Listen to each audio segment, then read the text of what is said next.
Guys welcome back to our YouTube channel. तो last video में हमने देखे थे क्वेश्चन नंबर 8 जो CC1 है, बाल्यावस्था एवं बाल विकास सब्जेक्ट का के 8 क्वेश्चन के आंसर्स हमने देख लिए थे। ठीक है, आज हम देखेंगे क्वेश्चन नंबर 9 का आंसर। तो क्वेश्चन नंबर 9 है, विद्यालय संस्कृति पर टिप्पणी लिखिए, right note on school culture.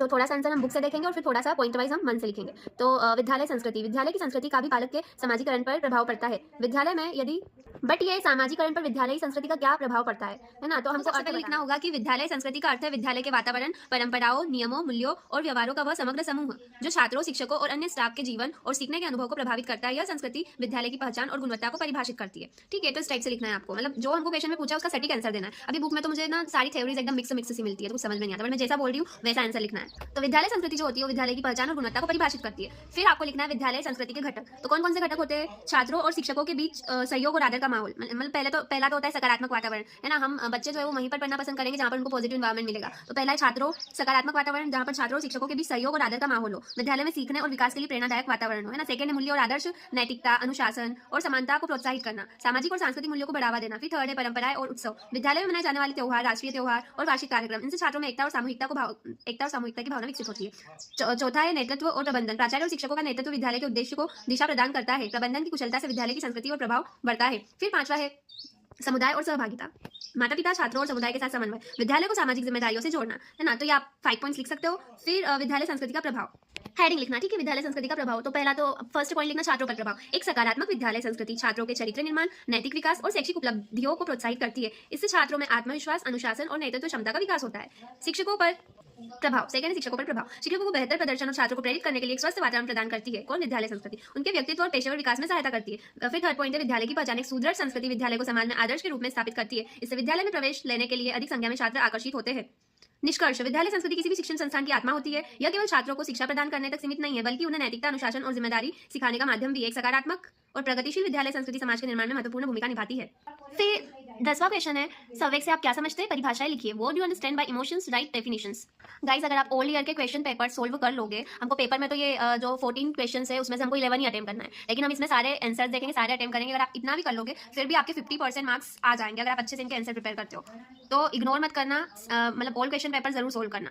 सवेक से आप क्या समझते हैं? परिभाषाएं लिखिए। तो गाइस, ये बुक में तो सवेगों का विकास दिया हुआ है और फिर विकास में अधिगम का महत्व, लेकिन कैसे लिखना है मैं आपको बताती हूँ आंसर। ठीक है, तो सबसे पहले तो सवेग क्या है ना। तो सवेग मन की वह अवस्था है जो किसी विशेष परिस्थिति, घटना या अनुभव के प्रति व्यक्ति की मानसिक और शारीरिक प्रतिक्रियाओं को दर्शाती है। मतलब मन की वह अवस्था, मान लो कि किसी ने किसी की बुराई कर दी, तो फिर कोई कोई रहता है ना कि वो एकदम से रिएक्ट कर देता है, गुस्सा आ जाता है। तो कोई भी मन की ऐसी अवस्था जो कि किसी विशेष परिस्थिति, घटना या अनुभव के प्रति व्यक्ति की मानसिक और शारीरिक प्रतिक्रियाओं को दर्शाती है ना। तो वो उसे क्या कहते हैं? संवेग। यह भावनात्मक, शारीरिक और मानसिक प्रतिक्रियाओं का संगम है। भावनात्मक मतलब इमोशंस में चेंज हो जाता है एकदम से, जब किसी का ब्रेकअप भी हो जाता है तो एकदम से उसके इमोशंस में चेंज हो जाता है ना। ऐसा है। फिर कभी कभी भूख लगती है तो तब हमें गुस्सा आता है, या फिर हमारे इमोशंस में चेंज हो जाता है जब टेस्टी खाना रहता है ना। जब हम पेट एनिमल्स को देखते हैं ना, जैसे कि डॉग्स को, तो तब हमारे इमोशंस में चेंज होता है।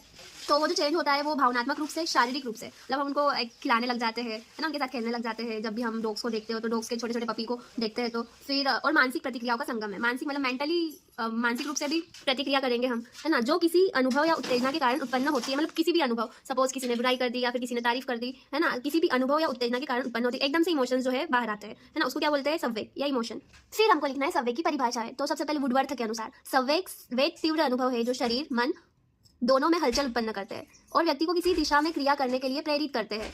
मतलब संवेग वे तीव्र अनुभव है, मतलब मंदन तीव्र, मतलब एकदम से आते हैं, है ना, जो शरीर और मन दोनों में हलचल उत्पन्न करते हैं और व्यक्ति को किसी दिशा में क्रिया करने के लिए प्रेरित करते हैं। ठीक है, फिर क्रो एवं क्रो के अनुसार संवेग मानसिक स्थिति का वह प्रकार है जो व्यक्ति को किसी वस्तु या परिस्थिति के प्रति आकर्षण या प्रतिकर्षण की भावना उत्पन्न करता है। मतलब संवेग व्यक्ति की मानसिक स्थिति का वह प्रकार है जो किसी व्यक्ति, जैसे कि मैंने बताया कि हम डॉगीज को देखते हैं, है ना, उनके छोटे छोटे बच्चों को देखते हैं तो एकदम से उनके साथ प्ले करने लग जाते हैं, खेलने लग जाते हैं। या तो फिर इंसानों के बच्चे को भी देखते हैं हम, है ना। तो मैं जब बस में ट्रेवल करती हूँ, देखती हूँ, तो मतलब बच्चे बार बार मेरी तरफ देखते हैं, अट्रैक्ट होते हैं। तो बच्चे कहीं पर भी हम देखते हैं तो उनको उनके साथ खेलने लग जाते हैं। तो उसमें हमारे अंदर इमोशंस के कारण ही होता है। और प्रतिकर्षण में जब कोई हमारी बुराई करता है तो फिर हम देखते हैं अच्छा इसने मेरी बुराई की, अब मैं इससे कभी बात ही नहीं करूंगी, मतलब ऐसी वाली भावना, हम उससे दूर दूर रहते हैं। या तो फिर किसी को जलन की भावना होती है तो वो भी उससे दूर दूर रहता है। मतलब इस टाइप से संवेग जो है आकर्षण भी उत्पन्न करते हैं। किसी के अंदर जो प्यार का संवेग होता है तो फिर आकर्षण या तो अटैचमेंट भी एक संवेग ही मेरे को लगता है ना। तो आकर्षण या प्रतिकर्षण की भावना उत्पन्न करता है, ऐसा क्रो एवं क्रो ने कहा। फिर थर्ड डेफिनेशन है ड्रेवर के अनुसार संवेग एक ऐसी मानसिक प्रक्रिया है जो व्यक्ति के अनुभव, विचार और शरीर की प्रतिक्रिया को उत्तेजित करती है। ठीक है, तो ये 5 मार्क्स का क्वेश्चन है। शब्द सीमा आपकी 100 से 150 शब्द है। तो आपको ये 5 मार्क्स के क्वेश्चन में जो मैंने संवेग क्या है, संवेग से आप क्या समझते हैं वो बताना है, जो कि मैंने बता दिया, और 3 परिभाषा है बता दिए तो वो लिखना है। अभी मैंने नोट्स नहीं बनाए हैं, जब मैं नोट्स बना लूंगी तो आपको नोट्स में प्रॉपर आंसर शो कर दूंगी, बट अभी हम ऑल क्वेश्चन पेपर सोल्व कर रहे हैं ना, इसलिए अभी मैं बोल रही हूँ तो बोल के ही समझ लो, अगर मुझे केयरफुली सुन लोगे तो भी आप एग्जाम में लिखाओगे। फिर क्वेश्चन नंबर 11 है साक्षात्कार विधि के प्रकार लिखिए। Explain the types of interview. सबसे पहले आपको हेडिंग लिखना है साक्षात्कार विधि के प्रकार। साक्षात्कार विधि इंटरव्यू मेथड है ना का उपयोग जानकारी एकत्र करने और व्यक्ति के विचार, दृष्टिकोण, अनुभव या व्यवहार को समझने के लिए किया जाता है। साक्षात्कार की प्रक्रिया को उद्देश्य, स्वरूप और उपयोग के आधार पर विभिन्न प्रकारों में विभाजित किया जाता है। साक्षात्कार विधि के मुख्य प्रकार हेडिंग लिखना और फर्स्ट लिखना स्वरचित साक्षात्कार स्ट्रक्चर्ड इंटरव्यू। तो स्वरचित साक्षात्कार में पूर्व निर्धारित प्रश्नों की सूची होती है, सभी उत्तरदाताओं से एक जैसे प्रश्न पूछे जाते हैं। यह साक्षात्कार अधिक औपचारिक और संगठित होता है, उदाहरण नौकरी के लिए इंटरव्यू। फिर सेकंड होता है अर्ध संरचित साक्षात्कार सेमी स्ट्रक्चर्ड इंटरव्यू। आगे बढ़ने से पहले कमेंट बॉक्स में बताना कि आपने कभी इंटरव्यू दिया है कि नहीं, जॉब से रिलेटेड या अदर पर्पस रिलेटेड इंटरव्यू दिया है या नहीं, है ना। अर्ध संरचित साक्षात्कार, इसमें कुछ प्रश्न पहले से तय होते हैं जबकि अन्य प्रश्न वार्तालाप के आधार पर पूछे जाते हैं। यह लचीला होता है और उत्तरदाताओं को विस्तार से उत्तर देने की स्वतंत्रता देता है। उदाहरण शोध में उपयोग होने वाला साक्षात्कार, मतलब रिसर्च में जो साक्षात्कार का यूज होता है वो होता है अर्ध संरचित। फिर थर्ड टाइप है असंरचित साक्षात्कार अनस्ट्रक्चर्ड इंटरव्यू। इसमें कोई तय प्रश्न सूची नहीं होती, यह स्वाभाविक बातचीत के रूप में किया जाता है, उत्तरदाताओं को खुलकर बोलने का अवसर मिलता है। उदाहरण व्यक्तिगत जीवन कहानियों को समझाने के लिए किया गया साक्षात्कार। फिर चौथा होता है समूह साक्षात्कार ग्रुप इंटरव्यू। इसमें एक साथ कई लोगों का साक्षात्कार लिया जाता है, यह सामान्य रूप से विचारों और दृष्टिकोणों को समझने के लिए किया जाता है, उदाहरण फोकस ग्रुप डिस्कशन। फिर पांचवा है व्यक्तिगत साक्षात्कार पर्सनल इंटरव्यू। इसमें एक व्यक्ति से आमने सामने बातचीत की जाती है, जैसा एमपीपीएससी और यूपीएससी एग्जाम्स में होता है। यह गहराई से जानकारी प्राप्त करने का तरीका है, उदाहरण किसी समस्या पर व्यक्तिगत राय जानना। टेलीफोन साक्षात्कार, यह फोन के माध्यम से किया जाता है, इसमें समय और यात्रा की बचत होती है, उदाहरण सर्वेक्षण या जनमत संग्रह। फिर ऑनलाइन साक्षात्कार, यह इंटरनेट आधारित प्लेटफॉर्म जैसे जूम, गूगल मीट आदि पर होता है, इसमें भौगोलिक दूरी का महत्व नहीं रहता, उदाहरण वर्चुअल नौकरी के इंटरव्यू। साक्षात्कार आधारित अवलोकन ऑब्जर्वेशन बेस्ड इंटरव्यू, इसमें व्यक्ति की प्रतिक्रियाओं और व्यवहार का विश्लेषण भी शामिल होता है, यह व्यक्तियों के असली विचारों और भावनाओं को समझने में मदद करता है, उदाहरण प्रयोगशाला आधारित साक्षात्कार। साक्षात्कार विधि का चयन किस पर निर्भर करता है, हालांकि आप 8 टाइप के साक्षात्कार लिख देना, 8 में से अगर 5 प्रकार भी याद हो तो बहुत है, क्योंकि 5 मार्क्स का क्वेश्चन है। फिर साक्षात्कार विधि का चयन किस पर नहीं, फिर निष्कर्ष लिख देना लास्ट में। साक्षात्कार विधि का प्रकार उद्देश्य और संदर्भ के अनुसार चुना जाता है, यह जानकारी एकत्र करने का एक प्रभावी और लचीला तरीका है जो शोध, चयन प्रक्रिया और सामाजिक अध्ययन में व्यापक रूप से उपयोग किया जाता है। क्वेश्चन नंबर 12 है लिंग भेद भूमिकाओं का अर्थ समझाइए। Explain meaning of gender roles. तो सबसे पहले आपको हेडिंग लिखना है लिंग भेद भूमिकाओं का अर्थ, है ना। लिंग भेद भूमिकाएं या जेंडर रोल डिस्क्रिमिनेशन से तात्पर्य समाज द्वारा पुरुषों और महिलाओं के लिए निर्धारित उन भूमिकाओं, अपेक्षाओं और कर्तव्यों से है जो उनके लिंग के आधार पर विभाजित होती है। यह भेदभाव लैंगिक असमानता और पूर्वाग्रह को बढ़ावा देता है, जिससे समाज में महिलाओं और पुरुषों के अधिकार और अवसर सीमित हो जाते हैं। लिंग भेद भूमिकाओं का अर्थ विस्तार से लिंग पर आधारित पूर्व धारणा है, ये फर्स्ट पॉइंट है ना। यह मान्यता कि पुरुष केवल बाहरी कार्यों के लिए और महिलाएं घरेलू कार्यों के लिए उपयुक्त है। पुरुषों को मजबूत, आत्मनिर्भर और नेतृत्व क्षमता वाला माना जाता है, जबकि महिलाओं को संवेदनशील, विनम्र और आश्रित।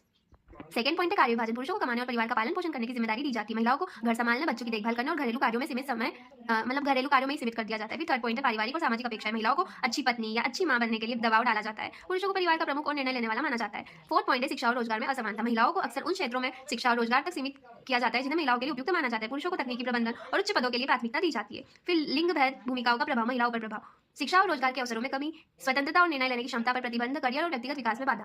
पुरुषों पर प्रभाव भावनाओं को व्यक्त करने के लिए स्वतंत्रता की कमी, सामाजिक दबाव के कारण जिम्मेदारियों का अतिरिक्त बोझ, परिवार और समाज की अपेक्षाओं को पूरा करने का तनाव। थर्ड पॉइंट है समाज पर प्रभाव, लैंगिक असमानता और सामाजिक विकास में बाधा, महिलाओं की आर्थिक और सामाजिक भागीदारी में कमी, प्रतिभा और क्षमताओं का सही उपयोग न होना। तो ऐसे आप शॉर्ट में 5 मार्क्स में लिख सकते हो ये आंसर। मुझे ये बुक में इसका आंसर नहीं मिला। फिर क्वेश्चन नंबर 13 है फ्रायड के अनुसार बालक के विकास की अवस्थाएं लिखिए।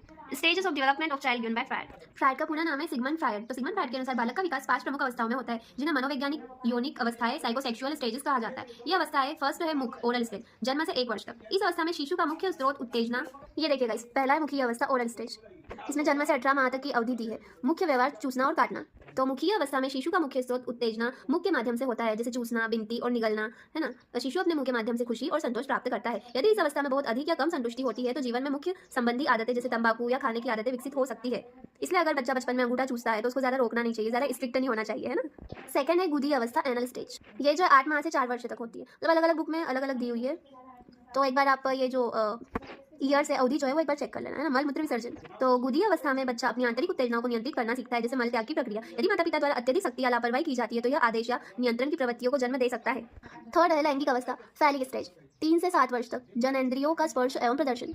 इस अवस्था में बालक अपनी यौनिकता के बारे में जागरूक होता है और अपने लिंग अंगों के प्रति आकर्षण महसूस करता है। ओडिपस और इलेक्ट्रा परिसर इस अवस्था में होते हैं, जिसमें बच्चा अपने विपरीत लिंग के माता पिता के प्रति आकर्षण महसूस करता है। इस अवस्था में संतुलित अनुभव भविष्य में लिंग के प्रति स्वस्थ दृष्टिकोण को बढ़ावा देता है। मतलब ऐसा होता है कि गर्ल्स जो होती है वो पापा की लाडली होती है और बॉयज जो होते हैं वो मम्मी के लाडले होते हैं, है ना। फोर्थ है सुप्तावस्था, है ना, लैटेंसी स्टेज। इसकी अवधि होती है 6 से 12 वर्ष तक। कामजनित क्रियाएं शांत रहती है। सुप्तावस्था को निष्क्रिय अवस्था भी कहते हैं, ठीक है। इस अवस्था में यौनिक प्रवृत्तियों का दबाव कम हो जाता है और बच्चा सामाजिकरण, शैक्षिक और अन्य कौशलों पर ध्यान केंद्रित करता है। यह अवस्था शारीरिक और मानसिक विकास के लिए महत्वपूर्ण है। फिफ्थ है जननेंद्रिय अवस्था, है ना, जेनाइटल स्टेज। इसकी अवधि 12 से 20 वर्ष तक विपरीत लिंग के प्रति आकर्षण। यह अवस्था किशोरावस्था में प्रवेश के साथ शुरू होती है, जिसमें यौनिक और भावनात्मक संबंधों में गहरी दिलचस्पी विकसित होती है। इस अवस्था में व्यक्ति यौनिक और पारिवारिक जीवन के लिए तैयार होता है और मानसिक विकास की ओर आगे बढ़ता है। फ्रायड का मानना था कि यदि किसी अवस्था में ठीक से संतुष्टि नहीं मिलती तो वह व्यक्ति के व्यक्तित्व और व्यवहार में समस्याएं उत्पन्न कर सकती है। क्वेश्चन नंबर 14 है सामाजिकरण की अवधारणा को स्पष्ट करते हुए सामाजिकरण की विशेषताओं का उल्लेख कीजिए। Concept of socialisation, explain characteristics of socialisation. सबसे पहले आपको लिखना है समाजीकरण की अवधारणा, हेडिंग लिखना है। फिर लिखना है समाजीकरण उस प्रक्रिया को कहते हैं जिससे जैविक प्राणी में सामाजिक गुण आ जाते हैं और वह प्राणी एक सामाजिक प्राणी कहलाया जाने लगता है। ठीक है, तो समाजीकरण वह प्रक्रिया है जिसके द्वारा व्यक्ति अपने समाज के सांस्कृतिक, सामाजिक और व्यवहारिक मानदंडों को सीखता है और अपनाता है। इस प्रक्रिया में व्यक्ति समाज के विभिन्न अंगों से जैसे परिवार, विद्यालय, मित्र और अन्य सामाजिक समूह से संपर्क करता है और समाज के लिए उपयुक्त मान्यताओं, मूल्यों और रीतियों को समझता है। समाजीकरण व्यक्ति को समाज में एक जिम्मेदार और समृद्ध सदस्य बनाने के लिए तैयार करता है। समाजीकरण की प्रक्रिया के माध्यम से व्यक्ति अपने व्यक्तित्व का विकास करता है और समाज के नियमों, आदतों, भाषा, विश्वासों और व्यवहारों को ग्रहण करता है। समाजीकरण की विशेषता है, फर्स्ट है सामाजिक संपर्क, या बोल सकते हैं सामाजिक परिपक्वता, सोशल मैच्योरिटी। जब कोई व्यक्ति अपनी इच्छा से सामाजिक मान्यताओं को अपनाता है तथा सामाजिक रीति रिवाजों, परंपराओं और नियमों का पालन करता है, सामाजिक कार्यक्रमों में सम्मिलित होता है और ऐसा करने पर उसके मन में किसी तरह का कोई तनाव नहीं होता, असंतोष नहीं उत्पन्न होता है, तो ऐसी स्थिति में यह निसंदेह कहा जा सकता है कि उसमें सामाजिक परिपक्वता है। सामाजिक परिपक्वता सामाजिक विकास की सूचक होती है, जिससे यह ज्ञात हो जाता है कि व्यक्ति सामाजिक रूप से जिम्मेदार हो गया है। सेकेंड है सामाजिक अनुरूपता, सोशल कन्फर्मिटी। तीसरा है सामाजिक समायोजन, सोशल एडजस्टमेंट।